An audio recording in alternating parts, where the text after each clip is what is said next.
Bonsoir à toutes et à tous, bienvenue dans Libre Ensemble, votre rendez-vous de la laïcité.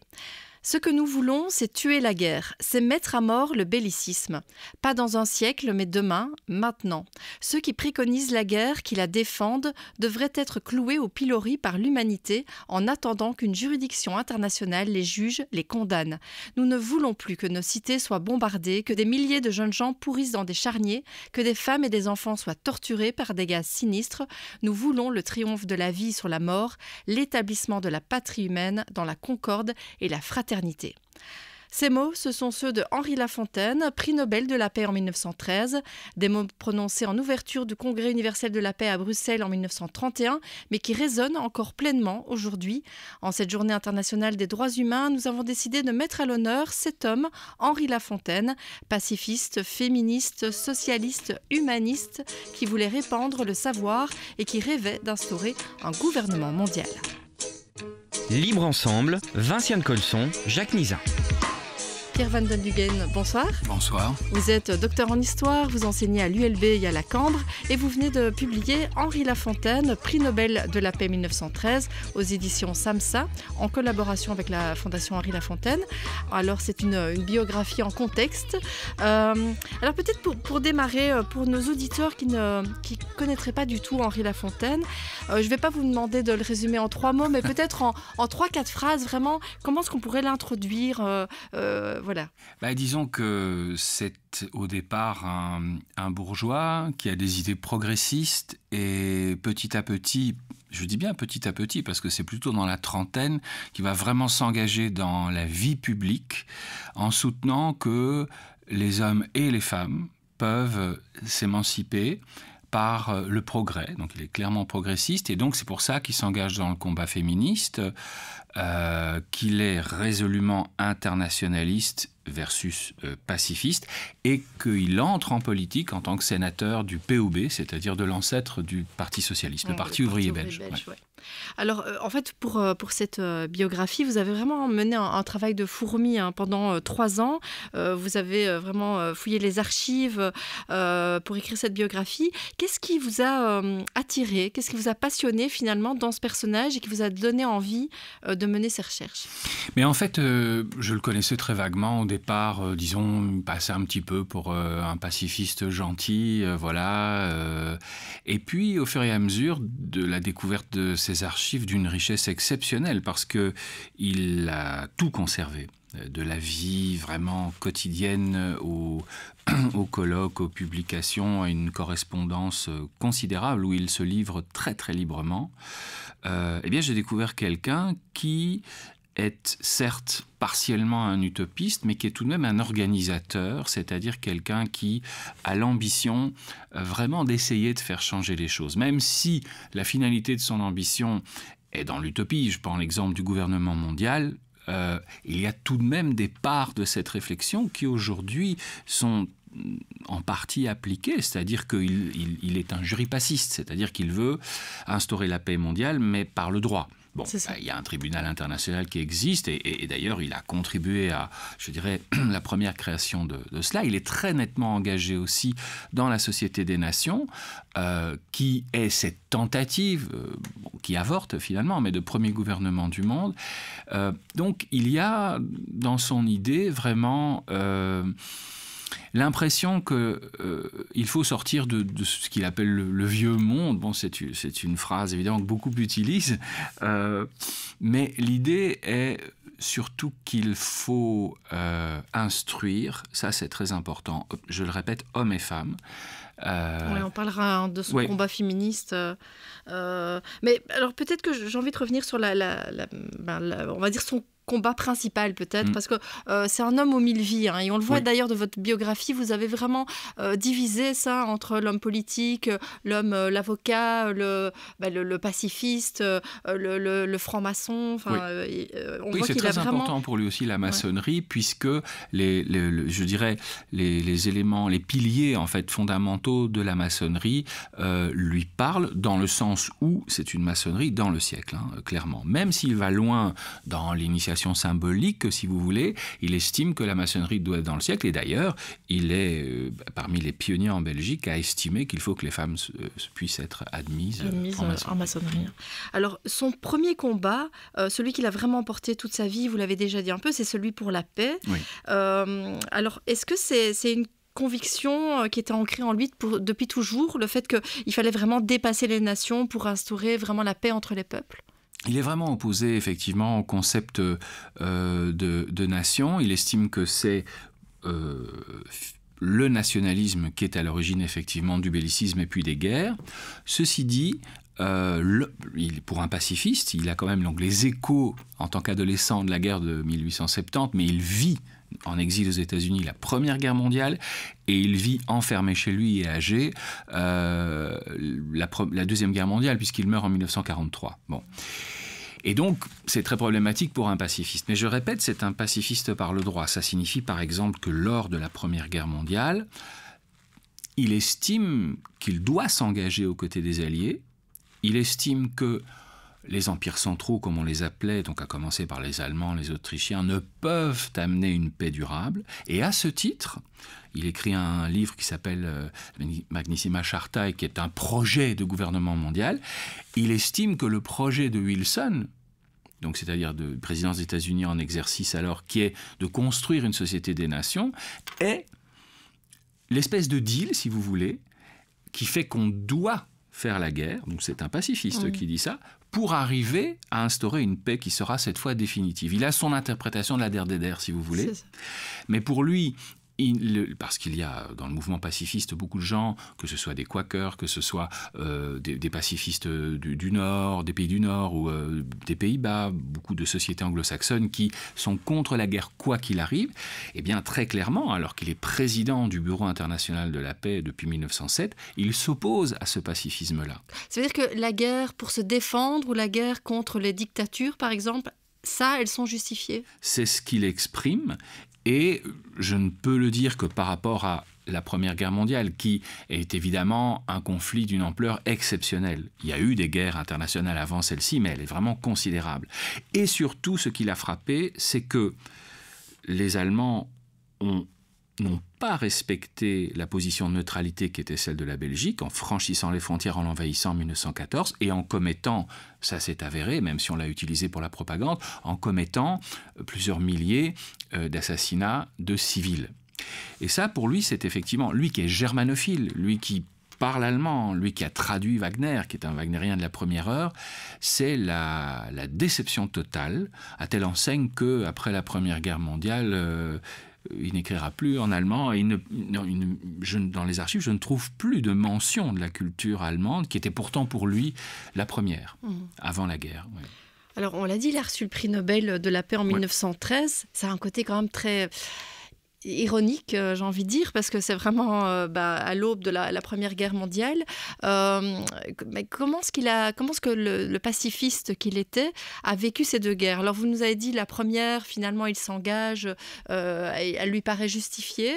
La deuxième, comment est-ce qu'il la vit? Et surtout en fin de vie, comme ça, c'est quand même ça doit être une déception, quand même. Alors, je pense vraiment que c'est plus qu'une déception. Il y a des correspondances ou même des réflexions personnelles. Ça lui arrivait souvent, quand il y avait des moments clés dans sa vie, de tenir des carnets. Si vous voulez, il place beaucoup d'espérance dans la Société des Nations, jusque dans les années 1920. Évidemment, il est extrêmement déçu de voir que finalement, les États-Unis n'y adhèrent pas. Et puis, la Société des Nations règle des conflits mineurs dans les années 20, c'est évident, mais à partir des années 1930, elle est complètement dépassée. Et donc, je le rappelle, il lit l'allemand, il a lu Mein Kampf, il voit Mussolini, il voit Hitler. À partir du moment où Hitler devient chancelier, il n'a quasiment plus aucune espérance dans le maintien de la paix. Et donc, plus les années vont passer, la guerre d'Espagne le désole, et le désole d'autant plus que lui reste un socialiste internationaliste, alors que en Belgique et même en Europe, les socialistes deviennent, sans mauvais jeu de mots, socialistes et nationaux. Bon.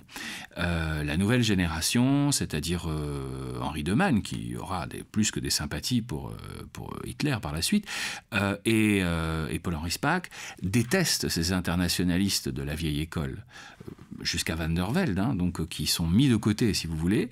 Et c'est donc une déception au sein même de son mouvement politique. Il a cherché toute sa vie à ce que les gens transcendent les nations, et il se rend compte que dans les années 30, le nationalisme, le militarisme, la course aux armements reviennent en force. Et donc, il est, dans les dernières années, très désespéré. Alors on le voit dans la citation par exemple que j'ai lue en introduction et dans ce que vous dites, que finalement c'est quelqu'un qui est toujours très actuel. On voit quand on lit même votre livre, on se dit il y a des choses qui résonnent avec l'actualité. Mais vous qui vous êtes plongé vraiment dans ces archives, quel regard vous portez sur un conflit comme celui en Ukraine aujourd'hui?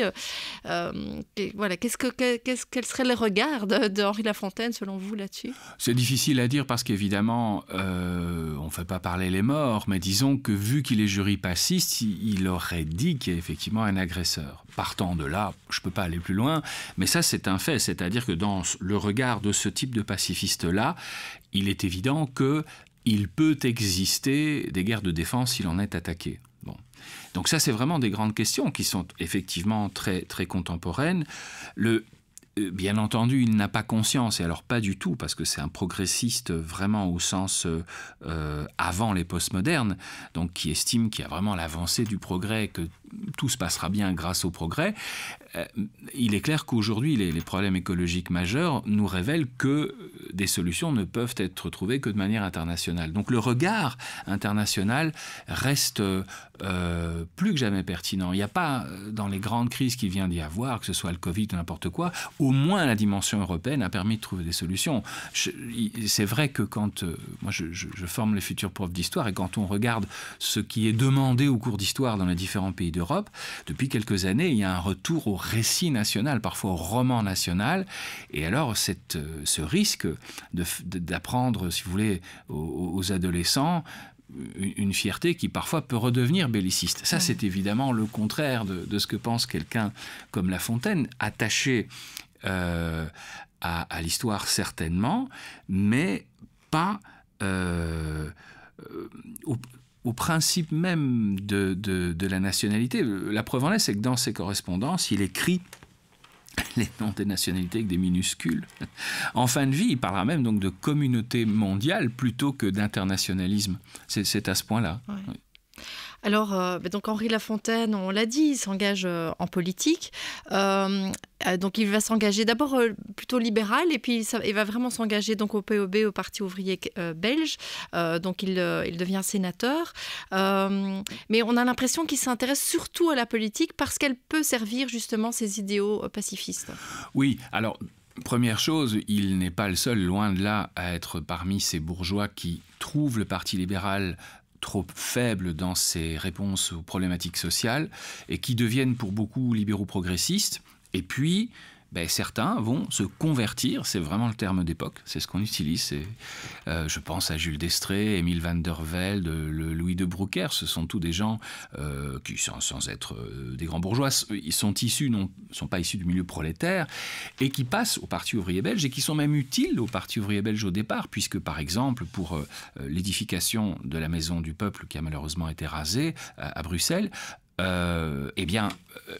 ce sont ceux-là, et Henri Lafontaine le premier, qui sont portés garants pour que les fondateurs du PEB obtiennent les prêts nécessaires à la construction de l'immeuble. Donc il y a une logique, si vous voulez, de gens qui font le pari que le Parti ouvrier belge va permettre la création d'une démocratie sociale, si vous voulez, après, et notamment par le suffrage universel.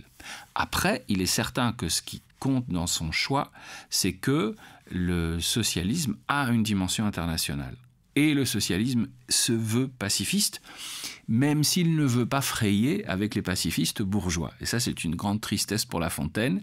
À part l'un ou l'autre, ces mouvements pacifistes ne parviendront jamais à créer le lien avec le mouvement socialiste qui estime que ce pacifisme bourgeois sert les intérêts des capitalistes et pas des socialistes, quoi. Alors, donc son engagement, on va dire socialiste, il passe aussi par le fait de vouloir instruire toutes et tous. Il veut instruire les ouvriers, notamment. Vous écrivez un moment dans le livre, La Fontaine est un infatigable conférencier. Il agit par devoir et par plaisir. Donc pour lui, c'est aussi c'est un devoir d'instruire et de faire circuler le savoir. C'est une manière pédagogique qui est un peu celle qui a été portée par les maçons d'ailleurs, qui est plutôt d'inspiration libérale, qui est que ceux qui sont, comme on dirait en rigolant, les sachants, vont porter la bonne parole. Donc ça, c'est quelque chose qui est contesté à partir, je dirais, du premier tiers du XXe siècle, où il est question plus de divertissement, il est question plus que les gens prennent en main eux-mêmes leurs apprentissages, si vous voulez. Lui, qui est ouvert aux nouvelles pédagogies, pense toutefois faire vraiment des conférences, et des conférences dans les universités populaires. Il est un des fondateurs de la section d'art et d'enseignement du POB, c'est-à-dire qu'il veut apporter la grande culture aux ouvriers. Les résultats avant 1914 sont assez modérés. Jules Destrée lui-même dit que c'est pas facile tout de même de faire des conférences sur Maeterlinck ou sur Wagner à des ouvriers qui sortent de leur journée de travail et qui attendaient sans doute autre chose. Mais il y a cette idée que celui qui a la chance d'avoir appris doit apprendre aux autres, doit les conduire vers le savoir, parce que dans son idée, jusqu'aux dernières années, il estime que c'est le savoir qui protège justement de la brutalité, que cette ignorance des foules est la première responsable de leur aveuglement. Et donc il faut passer du temps, il en passe du temps, des soirées entières, aller faire des conférences à travers la Belgique, l'Europe, dans différentes institutions où il doit prendre la parole pour les socialistes, mais aussi de façon générale pour répandre les idées qu'il estime essentielles, comme le pacifisme et l'internationalisme. Et faire circuler le savoir, c'est aussi auprès des femmes. Donc il va vraiment participer au mouvement féministe en Belgique, avec sa sœur notamment, donc sa sœur Léonie Nini, dont il était vraiment très proche. Ils vont fonder ensemble la Ligue belge du droit des femmes. Il est aussi actif au sein de l'école Bischoff-Heim qui va faire former les femmes. Donc on peut vraiment dire que c'était un féministe, alors un féministe évidemment de son époque, parce que cette école, par exemple, va former plutôt à des métiers traditionnels, féminins. Elle vient en fait d'une idée qui est plutôt tenue par des libéraux, qu'on va dire doctrinaires, et il prend le train en route si on veut, mais il va y rester fidèle jusqu'à la fin de sa vie, très à des hauts postes dans le conseil d'administration de cette école qui existe toujours. Mais disons que c'est une tentative de réponse pragmatique. Il vise un public d'ouvrières, et ce seront souvent des petites bourgeoises d'ailleurs. Mon vocabulaire est ancien, mais je trouve qu'il désigne les choses parfois plus clairement que certaines définitions contemporaines, qui en fait, c'est leur apprendre un métier. Donc ce n'est pas un projet d'émancipation comme celui d'Isabelle Gatti de Gamon, mais il y a tout de même des cours généraux auxquels il est attaché, et d'ailleurs l'inspecteur de la ville à l'époque trouve qu'il y en a beaucoup trop, enfin c'est une constante, vous apprenez trop de choses inutiles, etc. Lui estime qu'il faut quand même former à la culture générale, mais ça c'est vrai que c'est un projet de formation des jeunes filles, comme on disait à l'époque, des classes populaires. En maçonnerie, dans les milieux bourgeois, il fréquente en fait dans son milieu, que ce soit sa sœur qui effectivement est une femme brillante qui est entravée par sa condition de femme, c'est ce que j'essaie de montrer dans le livre avec des interdits, et le fait que son frère se marie tardivement, alors qu'il vivait, comme elle l'écrit, comme deux vieux garçons, c'est une expression amusante, est un gros problème pour elle, parce qu'elle aura moins accès à des sociabilités masculines parce qu'elle est une femme. Ça, c'est le cas des femmes à l'époque. Mais ceci dit, il participe effectivement à la fondation de la Ligue belge du droit des femmes en 1892. Donc il compte parmi les hommes qui estiment que les femmes, c'est ce qu'on va appeler un féminisme plus bourgeois, c'est-à-dire de femmes qui ont de l'instruction. C'est Marie Popelin, la première qui fait des études de droit et qui se verra refuser le fait de devenir avocate, parce que le procureur général, Van Scoor, dira « mais une femme ne peut pas être avocate, hein, elle doit s'occuper de ses enfants, elle est trop sensible ». On peut lire ce texte, c'est extraordinaire, il date à peu près 1890, et il révèle, si vous voulez, ce que pensent les hommes des femmes instruites, et des femmes en général. Donc, il a la conscience, La Fontaine, que les femmes sont tout à fait en mesure de prendre, d'occuper des postes que lui occupe et que d'autres de ses amis occupent, ce qui ne l'empêche pas, dans sa correspondance, d'estimer quand même que dans le couple, chacun a son rôle. Mais cette volonté de partager le savoir, elle va aussi se concrétiser lorsqu'il a créé ce qu'on appelle aujourd'hui le Mondaneum, donc cette bibliographie universelle, accessible, donc qu'il va vraiment créer avec Paul Hotelet. Oui. C'est vraiment l'ancêtre d'Internet. Oui, c'est vraiment les chercheurs, notamment américains, qui ont montré ça. C'est assez incroyable, cette idée. Alors, le concept vraiment revient à Paul Hotelet, qui est plus jeune que lui. C'est une rencontre, c'est une amitié entre les deux, même s'ils sont très différents, même si Hotelet déteste la maçonnerie, notamment. Après, c'est une rencontre qui sera très coûteuse, parce que là-dedans, si vous voulez, La Fontaine participe intellectuellement, il apporte des idées, mais il a surtout un rôle essentiel, puisqu'il est très réseauteur, il a énormément de réseaux dans des milieux importants, il contribue largement à ce que... C'est vraiment un homme de réseau, hein, on le dit, homme de réseau, homme de sociabilité. Totalement, donc de réseau initié par la maçonnerie, mais aussi de réseau par le biais du politique, dans la vie sociale. Hotelet l'est beaucoup moins. Hotelet, c'est un personnage assez étonnant de ce point de vue. Et donc, leur idée est de créer un répertoire vraiment universel de tout ce qui se publie. Mais au-delà de ça, de conserver également des sources de type images, si vous voulez, et de proposer ça en 3D, en conservant les objets, et puis ensuite de proposer une espèce, effectivement, d'Internet de papier, mais en 3 dimensions, parce qu'ils veulent créer un palais mondial où on pourra montrer l'état de la connaissance internationale. Là, on est face à une utopie qui est d'ailleurs critiquée dès l'époque, hein, y compris par d'autres savants, mais l'idée de classifier la production de tous les savoirs et malgré tout a permis des avancées pour ce qui concerne le répertoire bibliographique en tout cas. Donc dans la bibliographie, c'est vrai, dans la science bibliographique, Hotelet a une place importante. Il ne faut pas minorer le rôle que joue La Fontaine, donc je dis d'organisateur, de financier aussi de ce projet qui était très coûteux et dont il reste des traces aujourd'hui au Mondaneum à Mons, effectivement. Oui, donc utopiste mais quand même précurseur, quoi. Il y a précurseur intellectuel, il y a organisateur concrètement, avec tout de même des finalités qui sont plus des horizons, c'est le truc qu'on n'atteint jamais, que quelque chose qui peut se conclure à un moment donné, oui, clairement. Oui. Alors, je le dis aujourd'hui, je le disais en introduction, mais aujourd'hui, on est donc le 10 décembre, Journée internationale des droits humains. On célèbre les 74 ans de la Déclaration universelle des droits de l'homme. Donc, elle a été adoptée par l'Assemblée générale des Nations unies en 1948, donc 5 ans avant, après plutôt la mort de Henri Lafontaine. Est-ce que c'est un sujet sur lequel il travaillait, auquel il était sensible ?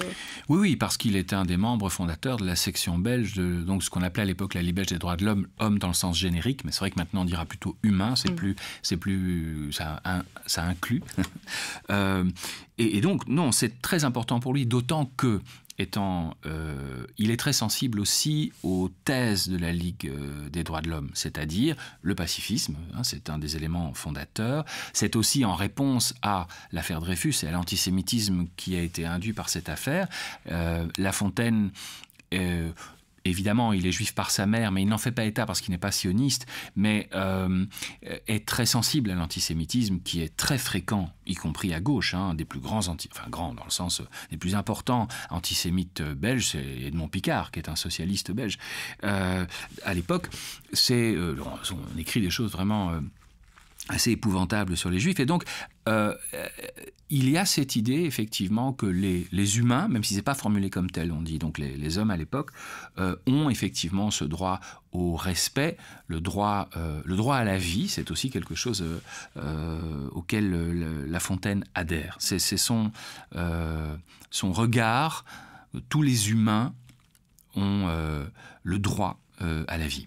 Oui, d'ailleurs, vous le dites, vous avez tout un chapitre là-dessus, sur le côté aussi antiraciste, antifasciste d'Henri de La Fontaine, qui va défendre le droit des réfugiés. On le disait, combat très actuel à nouveau. Mais donc, c'est vrai qu'il est actif sur ce terrain-là. Oh oui, il est largement octogénaire à l'époque et il va plaider la cause de réfugiés pour beaucoup de juifs qui fuient effectivement les persécutions nazies, sauf qu'à l'époque, ces persécutions pour race n'est pas reconnue par le droit en Belgique. Et donc, ces gens peuvent être expulsés, d'autant qu'il y a à l'intérieur de l'administration belge des gens qui estiment que, bon, il y a trop de réfugiés. Je veux dire, je parle de hauts fonctionnaires qui estiment que, sans céder aux stéréotypes de l'antisémitisme, méfions-nous tout de même. C'est un rapport qui circule à l'époque et qui est admis par la plupart de ceux qui travaillent à la sûreté, comme on dit, que, bon, ben, les juifs quand même, ou bien c'est des communistes, ou bien c'est des internationalistes, donc c'est pas des gens qu'il faut accueillir chez nous. Bon, c'est écrit de façon aussi plate comme ça, hein, c'est officiellement défendu. Donc La Fontaine se débat beaucoup là-dessus. Il a une perception qui est quand même très paternaliste pour ce qui concerne alors les Noirs, mais en revanche, pour un homme blanc de son âge, c'est assez remarquable de voir qu'il évolue pour se dire que il n'y a pas d'infériorité intellectuelle entre les Blancs et les Noirs. La seule chose qu'il désire, c'est qu'évidemment, il y ait civilisation dans le sens de la sienne. Donc là, on est dans une logique de paternalisme. Parce que c'est vrai qu'il est contemporain de la colonisation. Donc, absolument, absolument. Il s'interroge même beaucoup et il fait cette proposition minoritaire au sein du mouvement socialiste. Vous avez des gens au sein du POB qui vont repousser le colonialisme parce qu'ils ont peur que l'argent soit mis pour les Noirs plutôt que pour les ouvriers, si vous voulez. Vous avez des gens qui vont dire qu'il faut reprendre l'État indépendant du Congo. C'est le cas de Van der Velde, d'ailleurs, qui préférera partir en voyage bien tranquille pour ne pas devoir exprimer publiquement son idée. Et puis vous avez des gens comme La Fontaine qui estiment qu'il faut mettre sous tutelle internationale ces colonies-là pour qu'elles arrivent à un degré de civilisation qui sera la nôtre, qui leur permettra, même si ça prend des générations, de devenir indépendantes. Donc ce serait une mission civilisatrice. Donc il est clair là qu'il y a une dimension paternaliste, mais sur la base qui n'est pas courante à l'époque de dire que les Noirs, et ils le voient aux États-Unis, peuvent accéder à tout ce à quoi... Donc c'est à nouveau cette logique comme pour les femmes. Ce à quoi les hommes accèdent. Il est d'ailleurs avec Huxley, il accueille après la Première Guerre mondiale le Congrès panafricain, ce qui n'est d'ailleurs pas bien vu par plusieurs des sponsors du Palais mondial, le lieu d'accueil, mais il estime que les Noirs doivent acquérir effectivement cette autonomie et puis cette indépendance. Mais donc... Alors, on arrive déjà à la fin de l'émission, mais je voudrais, parce qu'on parle d'Henri La Fontaine, annoncer une conférence qui est organisée par la Fondation Henri La Fontaine. C'est une conférence qui aura lieu ce jeudi 15 décembre à 18h30 à l'ULB, qui s'intitule « Dépasser la crise des Nations Unies pour un nouveau pacte mondial des peuples ». Donc, ce sera un débat entre Monique Chemillier-Gendreau, qui est professeure émérite à l'Université Paris Diderot, spécialisée dans le droit international, et Isabelle Durand, donc, qui vient de quitter ses fonctions de secrétaire générale adjointe de la Conférence des Nations Unies sur le commerce et le développement. Alors peut-être juste une réaction sur ce que dit Monique Chemillier-Gendreau. Elle nous dit « Les États tiennent à leur souveraineté car elle les protège dans leur puissance, leurs intérêts, leur impunité ». J'ai l'impression que Henri La Fontaine n'aurait pas dit autre chose. Il n'aurait pas dit autre chose. Il a une défiance envers le pouvoir exécutif. Il n'a jamais été ministre et c'est vraiment, il estime que les ambitions de l'exécutif sont insuffisantes. Lui d'ailleurs voulait ce qui a été créé par l'ONU, c'est-à-dire une force de police internationale d'intervention pour faire respecter le droit dans le cas où des États, on peut dire voyous ou agresseurs, ne le respecteraient pas. Ce que la Société des Nations n'avait pas. Il aurait aimé que cela soit mis en place dès les années 30 pour justement aller dire, par exemple, à Hitler, maintenant ça suffit, mais ça n'a jamais été mis en place. Mais oui, non, c'est certain que pour lui, c'est le pouvoir exécutif, c'est-à-dire vraiment les gouvernements qui empêchent ces rencontres. Lui rêve d'un pour lui, le pouvoir législatif est supérieur à l'exécutif. En tout cas, ce livre, cette biographie en contexte d'Henri Lafontaine, prix Nobel de la paix 1913, donc publié aux éditions Samsa, on vous le conseille. On vous le conseille parce qu'effectivement, c'est un livre qu'on peut, qui est imposant. Hein, il fait 500 pages, plus les annexes, mais qu'on peut vraiment lire un peu à sa guise en piochant dans les différentes vies, j'ai envie de dire, d'Henri Lafontaine. C'est fait pour, c'est ça, oui. Ces différentes fonctions et c'est un livre qui est assez inspirant, je trouve. Merci beaucoup Pierre Van den Duggen. Merci à vous. Merci à vous de nous avoir suivis et une belle soirée à tous. Au revoir.